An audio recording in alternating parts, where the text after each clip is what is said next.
I've been around music really most all my life. I mean, I grew up. Mother was a gospel singer. I always went to all the big singing. She was there, and we were always drug all of us kids along.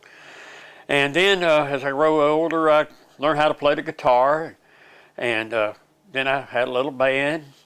But through all the music things that I went through, something in the mid '70s happened to me, and it was really hard to explain. But suddenly, it was more than just playing guitar and playing in the band. There was something that came over you in a really spiritual way. And I was living out of Alpine, up on Lookout Mountain in the southern Appalachians, and well, I kept walking this trail. I had a guitar. I would take it with me sometimes. Sometimes I wouldn't. But I was just to myself for so long, walking up and down the trails, walking in and out of the canyon. I watched the winter turn to spring there, so I kind of watched the weather change. God, it was just absolutely incredible.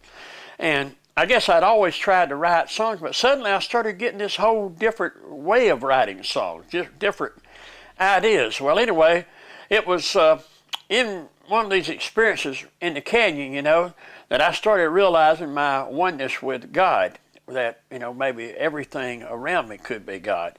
And I was reading a lot of Aristotle. I was reading some Eastern religions. I was reading about everything I could think of with religion. I was living by myself at this alpine cabin, which used to be an artist colony, so it had all the ambience and the beauty of the cultured Appalachians. This was a different view of the Appalachian than I'd ever really known, because I grew up in the cotton fields and going to the Baptist church, but this was something different. Well, anyway, I had to sort of keep all this to myself for years and years. But then several years later, I was playing a gig up in Mentone, and a lady was watching me over there by the name of Edwin Gaines, and she kept watching me, and I thought, well, she's interested, and she's finding something interesting about me. Well, anyway, she was with her man, and they both sat, and they invited me over that evening. That's when I realized that there was a whole thing of new thought going on in this world out here. And for 9 years, I'd run around thinking I was the only one that thought this. And anyway, after that moment of meeting them, I realized that, maybe I should go ahead and I could start releasing some of these songs that I'd written.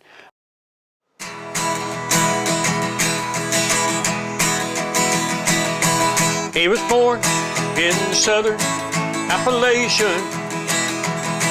and he grew up on the banks of a year-round flowing stream. He drew water from the well. He thought a lot about heaven and hell. Played guitar, piano, and organ in a log cabin chapel in the village every Sunday. He would hear what the preacher said. The good will see God when they're laid to rest. Amen. But when he left the chapel every Sunday, he would go down to the canyon to his favorite waterfall. He respected the preacher, but he declared the canyon as his teacher. And he said, God is the mountain, and God is the valley, and God is the yellow in the sun. And God is the singer, and God is the song, and God is the one who sings along. Well, Tony is not only a musician, he's a storyteller, he's a mountain wisdom fellow. He has these little sayings and his philosophy that he has, and it's all engendered in the mountain and the things that he's known, life, history, family. Music is just a small part of it. I suppose it's a large part of it, but he is definitely an experience. Tony is one of those people who has a gift, and his gift is to be able to be with a group of people, the audience, the participants, and and read what they're feeling. He'll go up to them and compliment them on something that he really sees that may shine about them, and it kind of lets their guard down a little bit. I notice he can get people to let down their guard because he's very sincere about how he speaks to somebody, and he puts himself out there so genuinely that it takes away other people's fear of putting their own selves out there.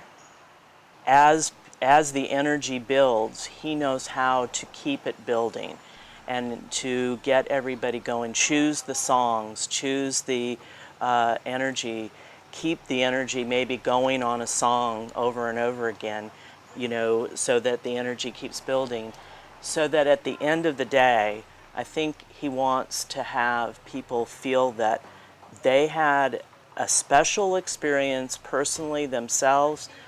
Maybe he called their name out and said, "Robert, you're a star, I see who you truly are."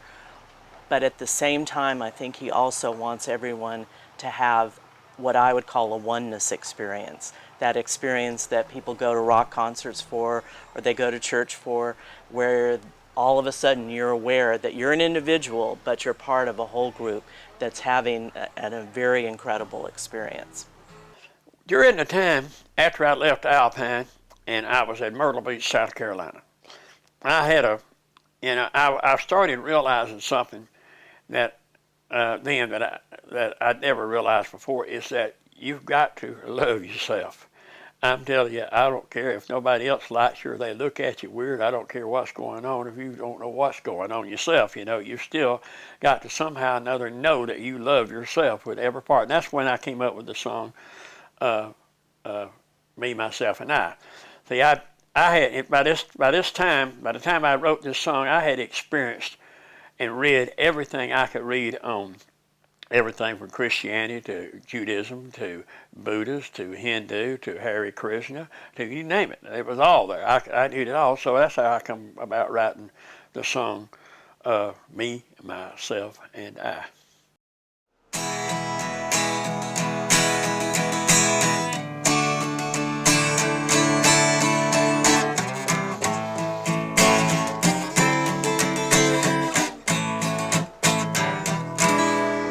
Well, I've been a Baptist, and I've been a Jew. Lord, I've been a saint, a sinner, a Buddhist, and a Hindu. And I've sought the truth all around the world till the only truth left. You got to fall in love with yourself. I've been baptized in the river, I've been baptized in the creek, and I prayed with the holy, and I prayed with the meek. But the very best feeling, Lord, that I ever felt was when I baptized me in myself. I'm in love with myself, and myself's in love with me. Yeah, me, myself, and I, we got our own Trinity.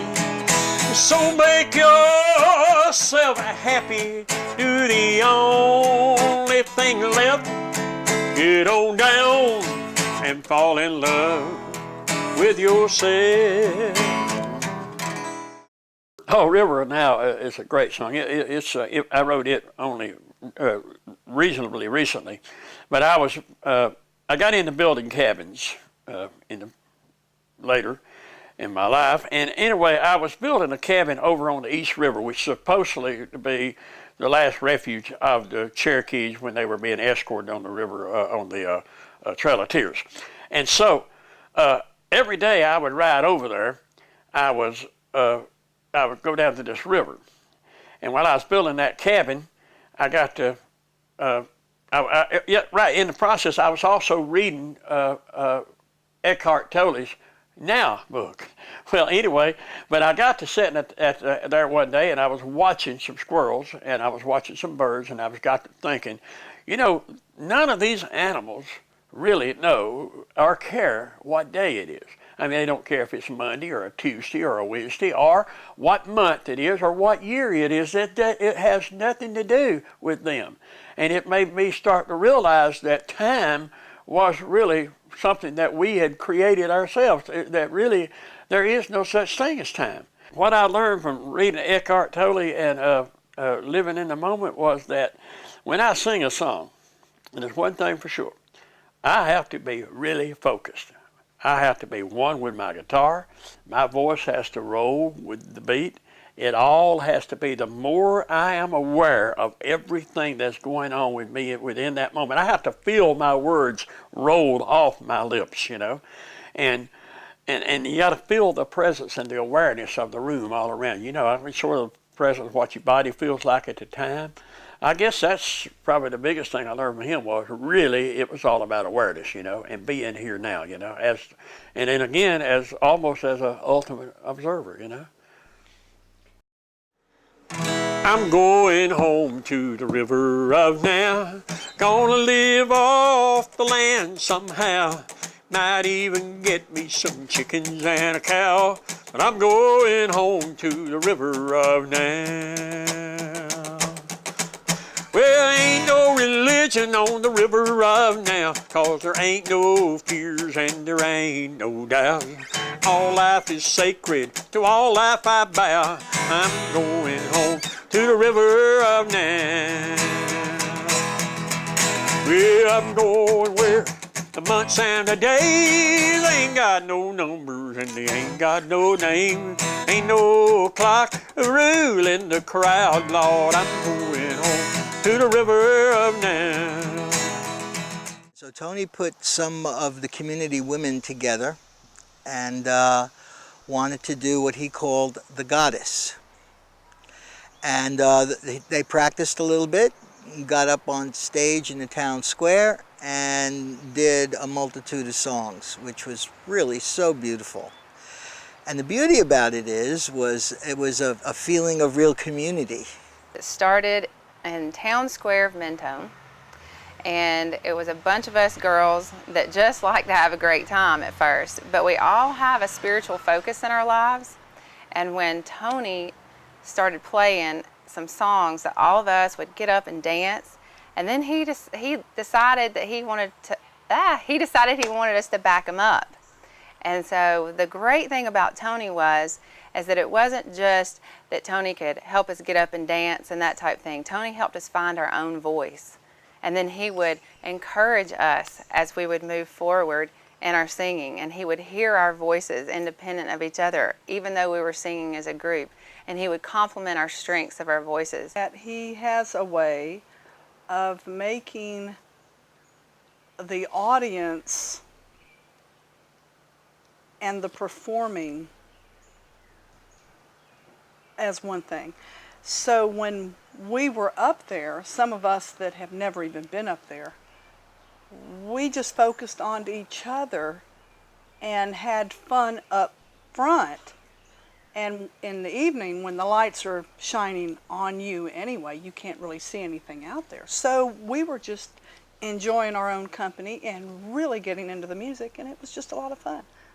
Tony makes you always feel like you're a goddess. You're a very, very special part of everything that he does, and he includes everybody, learns everybody's name, calls out your strengths, gets you to sing if you want to sing, sing louder, come here and do this, whatever, but he's always there kind of supporting you and seeing the best in you. And he can do that in a matter of hours. He's so talented, he could do that in a matter of hours with a group. Just give Tony, 4 hours with a group in rehearsal, and they can get on stage the next day and really do it. And there are no mistakes. It is so delightful. And he's a master at it. I think that if you have a good relationship with someone, and y'all may fuss and fight a little bit, and you may do this or do that together and do some things that you would do differently, but the one thing about it, it's in those moments when you are one, when you're just, you can't, it just don't come any better. I mean, and all the other stuff is worth it because you know at some point you'll come back and be one again. It's really an amazing thing, actually, you know. To me, it is anyway.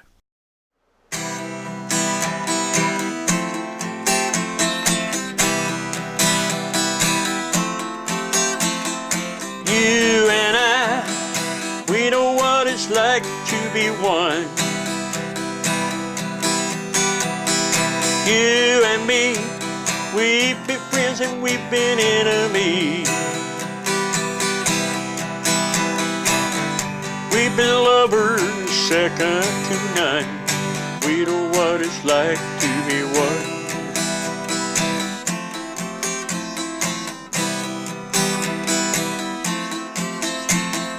You and I, we know what it's like to touch the sky. You and me, we've laughed at pain and cried in ecstasy. We know what it's like to come undone. We know what it's like to be one.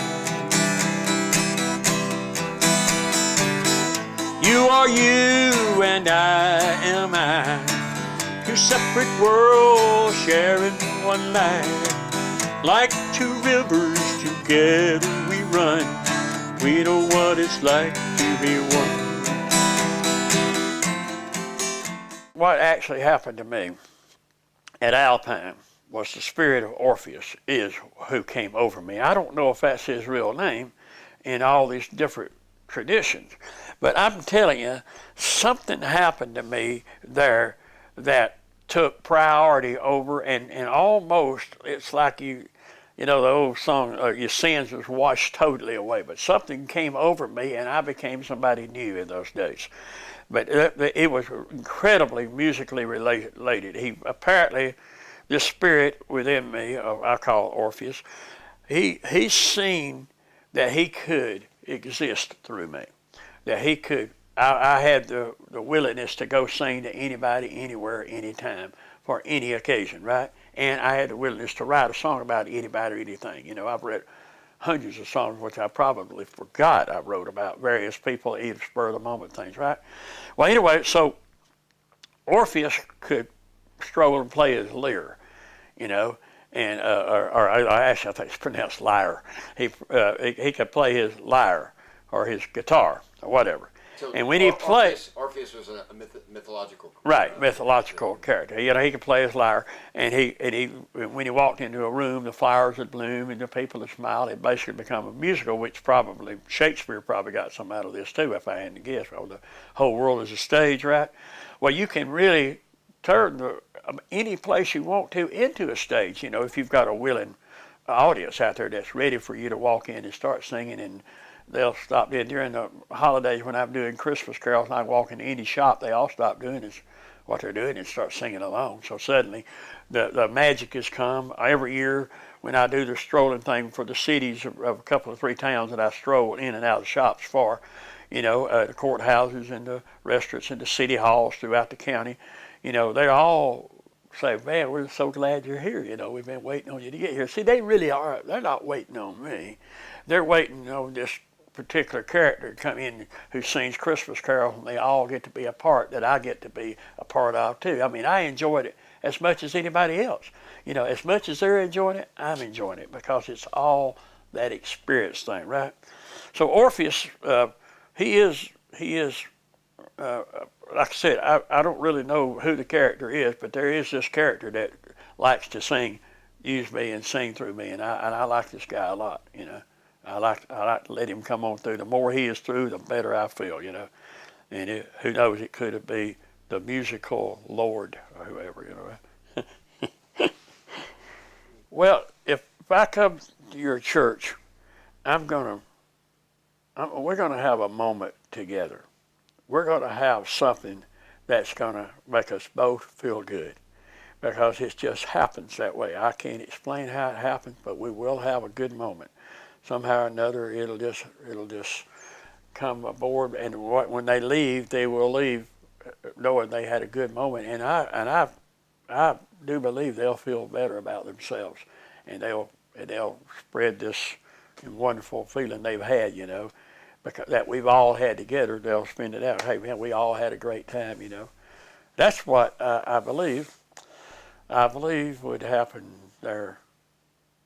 Tony is a gift. He has a gift. He has a certain knack that even if you don't consider yourself a singer, Tony will bring out the singer in anyone. And he's so generous. You walk in and he's the one who's the musician and the singer. But when you walk in, you become the star. He's so generous with that. That's something that's a gift, I think. I admire it in him and in anyone who can make the other person feel important. Rather than it all being about themselves, it's about you. And that's what he helps you. He makes you feel that this is your moment, that this is your song, and even the shyest of persons, somehow he can just draw them out, and before they know it, they're singing along, they're having a big old time, and they didn't even mean to. They can be sitting there looking like they were weaned on a pickle, and before you know it, they're smiling and laughing and clapping, and they're singing along too, and that's just a gift.